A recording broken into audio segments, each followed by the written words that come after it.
What we're about to see here. Memphis, Tennessee. Somebody decided to send an iguana through FedEx. I did not know that was a thing. I did not know that was legal. But that's not what this is about. This is about what you're about to see.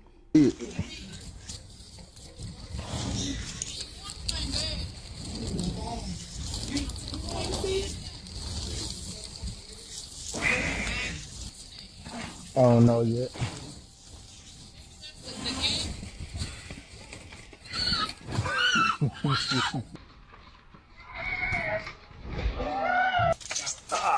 Gotcha. Yes, sir. Come on, man. Yeah, he just did.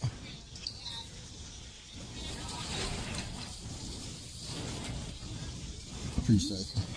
Now, I said, I don't know if that's legal. Whatever. I feel bad for iguanas that are going through the mail. But everything will be in the description box. Check it out. It's kind of cute. But then again, I feel very bad for something that's stuck in a package. But I hope y'all are having a great day.